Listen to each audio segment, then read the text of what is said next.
ईद कुर्बान और जज्बा एहसार मुल्क भर में आज ईद उल अज़हा मजहबी जोश जज्बे से मनाई जा रही है। कराची की सबील वाली मस्जिद और पोलो ग्राउंड, लाहौर की बाग जना और जिन बादशाही मस्जिद में नमाज ईद पढ़ी गई।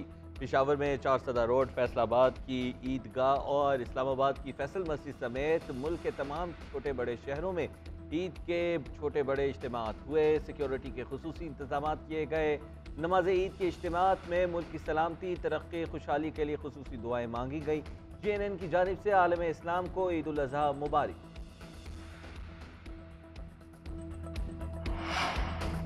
वज़ीर-ए-आज़म शहबाज शरीफ और आर्मी चीफ पारा चनार पहुंच गए। पाक अफगान बॉर्डर पर फौजी जवानों के साथ ईद की नमाज अदा की। शहबाज शरीफ और आर्मी चीफ पाक अफगान बॉर्डर पर तैनात फौजी जवानों के साथ ईद मनाएंगे। वज़ीर दिफा ख्वाजा आसिफ और army chief general Syed Asim Munir भी वज़ीर आज़म के हमरा, वज़ीर खजाना इसहाक डार और वज़ीर इत्तलात मरियम औरंगज़ेब भी मौजूद।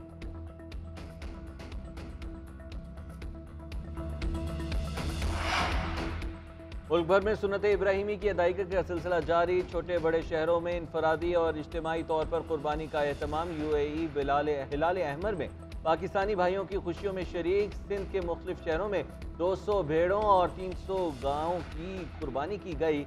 मुस्तहिकीन की गोश्त में तकसीम भी की गई और कोयटा के मदरसे में 88 बैलों और एक ऊँट की कुर्बानी की गई। गुजरांवाला में फलाही तंजीम की जानिब से इज्तिमाई कुर्बानी का एहतमाम किया गया। कराची में अल खिदमत फाउंडेशन के ज़ेर एहतमाम 300 गाय और 250 बकरों की कुर्बानी की जा रही है। गवर्नर हाउस कराची में 100 ऊँटों की कुर्बानी, गोश्त सफेद पोश और मुस्तहिक अफराद में तकसीम किया जाएगा। कामरान टिसोरी कहते हैं ईद की खुशियों में मुस्तहिक अफराद को शामिल करें। वज़ीर-ए-आज़म शहबाज शरीफ पारा चनार साबिक़ सदर आसिफ अली ज़रदारी नवाब शाह में ईद उल अज़हा मना रहे हैं। कायम मकाम सदर सादिक सिंजरानी कोयटा में मौजूद हैं। मौलाना फजल रहमान ने अपने आबाई गाँव दियाई खान में ईद मना रही हैं और अमीर जमात इस्लामी सिराजुल हक मंसूरा में ईद की नमाज अदा की।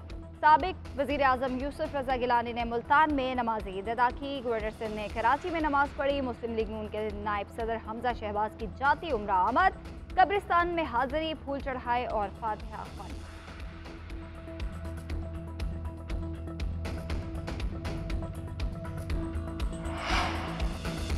वज़ीर आज़म शहबाज शरीफ और कायम मकाम सदर समेत सियासी क़यादत की कौम को ईद की मुबारकबाद। वज़ीर आज़म ने कहा, एहसास है पाकिस्तान इस वक्त महंगाई की ज़द में है।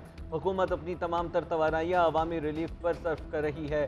कायम मकाम सदर सादिक संजरानी ने कहा कि आज के दिन हमें वतन के उन मामारों, शहदा और मुहाफिजों को भी याद रखना है। अपने तमाम तर मफादात, तरजीहात और तासुबात को पसे पुश्त रखते हुए मुल्क को आगे ले जाना है। वज़ीर आज़म शहबाज शरीफ का तुर्क सदर और अमीर कतर से भी राबिता। ईद उल अज़हा की मुबारकबाद दी।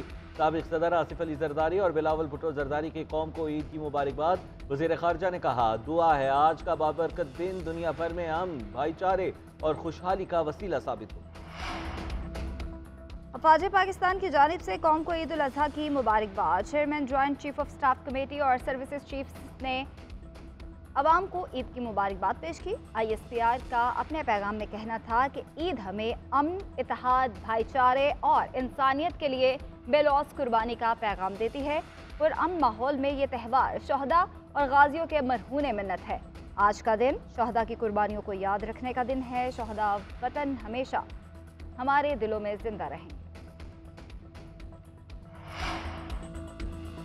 नमाज ईद और कुर्बानी के बाद शहरियों की अपने प्यारों के कब्रों पर हाजिरी, इसाले सवाब के लिए खुसूसी दुआएं, फातिहा खानी की और कब्रों पर फूल चढ़ाए। फ़ज़ाएं अगरबत्ती और फूलों की खुशबू से महक उठी।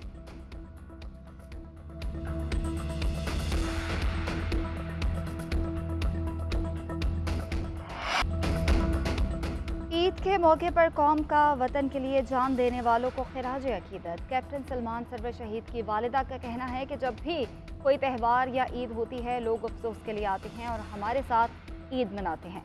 कैप्टन अब्दुल्ला जफ़र शहीद के वालिद ने कहा कि बेटे की शहादत पर फ़ख्र है, हम उसकी कमी महसूस करते हैं और करते रहेंगे। बेटे की शहादत का अरमान पूरा हुआ, मुझे इस बात की बहुत खुशी है। शहीद नायक इमरान की अहलिया ने कहा कि जो ईदें उनके साथ गुजरी वो यादाश्त हैं, जो उनके बगैर गुजर रही हैं वो बहुत मुश्किल हैं। हवलदार अब्दुल गफूर शहीद की अहलिया ने कहा कि मुझे फ़ख्र है कि मेरे शौहर अल्लाह की राह में शहीद हुए। इस बात पर भी फ़ख्र है कि कल को हम उन्हीं के नाम से पुकारे जाएंगे। मुल्क के हालात गमगीन हैं और पीपल्स पार्टी और नून लीग की लीडरशिप साथ बैठी है। आम सीटों के लिए नहीं, मिसाक़ मौशत के लिए साथ बैठे हैं। मिसाक़ जमहूरियत की तरह मिसाक़ मौशत भी होना चाहिए। साबिक़ वज़ीर आज़म यूसुफ रज़ा गिलानी की मीडिया से गुफ्तगू। कहा, हमारा मौक़िफ़ है इलेक्शन वक्त पर होना चाहिए ताकि आवाम अपना मुंतखब नुमाइंदे का इंतखाब करें। PTI का नज़रिया 9 मई को दफन हो गया। वो नज़रिया पाकिस्तान के खिलाफ था। PTI जिस तरह बनी उसी तरह टूट गई। इस्हाकदार IMF की शराइत मान चुके हैं। इस वक्त शरह सूद 22% है। ऐसे में सरमायाकारी कौन करेगा? भारत का वजीर आज़म कह रहा है पाकिस्तान को उसके हाल पर छोड़ दो। ये लम्हा फिक्रिया है। बहैसियत कौम हमें सोचना चाहिए।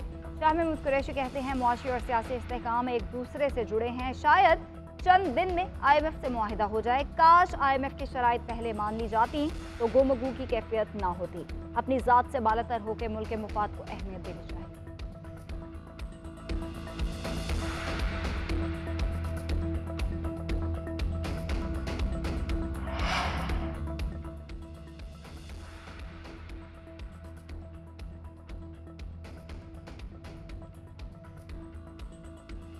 PTI चेयरमैन हुकूमत से बैकडोर राब्ते के लिए कोशिशें कर रहे हैं। कह रहे हैं कि फैमिली के साथ मुल्क से बाहर भेजा जाए। वो हल्फनामा भी देने को तैयार हैं कि फिर सियासत नहीं करेंगे। वज़ीर इत्तलात सिंध शर्जील इनाम मेमन का दावा। कहते हैं ये कोई बादशाह सलामत नहीं है, कानूनी अमल से गुजरना होगा। इलेक्शन वक्त पर होंगे। जो भी ज़्यादा नशिस्तें जीता या फिर जो इत्तेहादियों के साथ मिलकर अक्सरियत ले गया वो वज़ीर आज़म का उम्मीदवार होगा।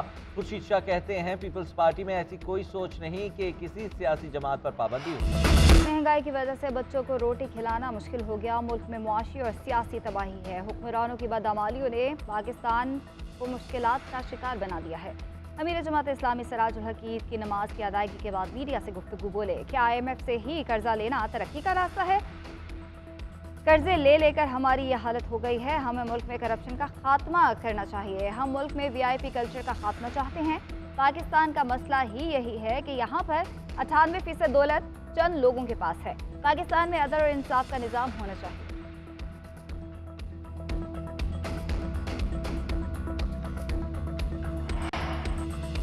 पाकिस्तान को बहुत से चैलेंजेस का सामना है, सब जानते हैं। पाकिस्तान का बड़ा मसला भूख है। आवाम को सस्ते इंसाफ की फराहमी के लिए गवर्नर हाउस काम करेगा। खालिद मकबूल सदीकी कहते हैं हम जमहूरियत को वाहिद रास्ता समझते हैं। आवाम को बराबर का हकदार नहीं समझा जाएगा तो पाकिस्तान अपनी मंजिल तक नहीं पहुँच पाएगा।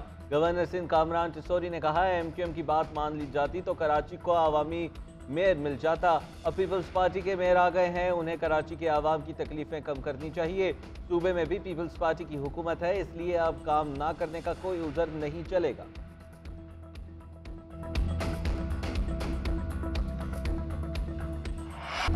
बुग़्ज़ की ऐनक पहने अफराद को कहता हूँ शरारतें छोड़ दें। हाफिज नईमुर रहमान अपोजिशन लीडर हैं जो हुकूमत से कभी मुतमईन नहीं हो सकते। अपने आप को अवामी कहने से कोई अवामी नहीं होता। अच्छी रवायत के फ़रोग की ज़रूरत है ताकि इल्ज़ाम तराशी से निकल सकें। मेयर कराची मुर्तज़ा वहाब कहते हैं मैं खामोशी से काम करने पर यकीन रखता हूँ। अवाम फैसला करेंगे कि किसने प्रेस कॉन्फ्रेंस की और किसने खदमत की। शहर के 25 टाउन्स में 110 कलेक्शन पॉइंट्स बनाए। 5 दिन में 1,10,000 टन कचरा उठाया जाएगा। आलाइशें ठिकाने लगाने के लिए 3 लैंडफुल साइट्स तैयार की हैं।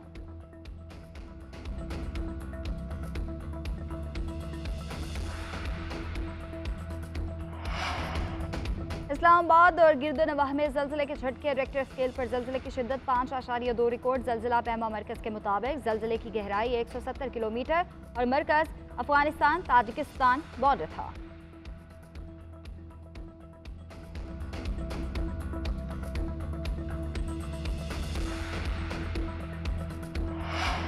पेट्रोली मसनूआत की कीमतों के तयन का मामला। हुकूमत की जानिब से आवाम को बड़े रिलीफ का इम्कान। पेट्रोल की फ़ी लीटर कीमत में 10 रुपये कमी का इम्कान। डीजल भी 10 रुपये फ़ी लीटर सस्ता हो सकता है। ओगरा ने पेट्रोली मसनूआत की कीमतों से मुतल्लिक़ समरी भिजवा दी। वज़ीर ख़जाना वज़ीर आज़म की मुशावरत से हतमी फैसला करेंगे। पेट्रोली मसनूआत की नई कीमतों का इतलाक़ 1 जुलाई से होगा।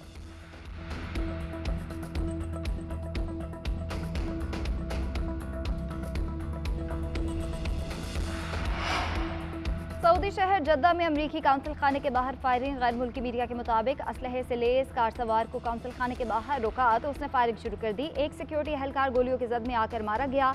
जवाबी फायरिंग से हमलावर हलाक हो गया। अमरीकी दफ्तर खारजा की भी फायरिंग की तस्दीक, कहते हैं वाकई में कोई अमरीकी शहरी जख्मी नहीं हुआ।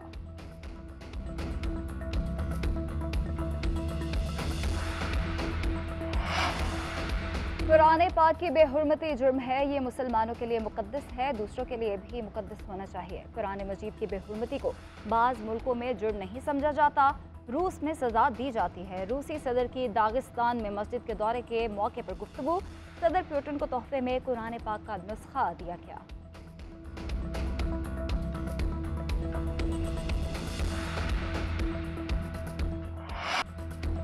ऑस्ट्रेलिया और इंग्लैंड के खिलाफ एशेज सीरीज का दूसरा टेस्ट मैच। कैंगरूज ने पहले दिन खेल के इख्तिताम पर 5 विकेटों के नुकसान पर 339 रन बना लिए। स्टीवन स्मिथ 85 रन बनाकर नॉट आउट। इंग्लैंड की जानिब से जोए रूट और जोश ने 2-2 खिलाड़ियों को आउट किया।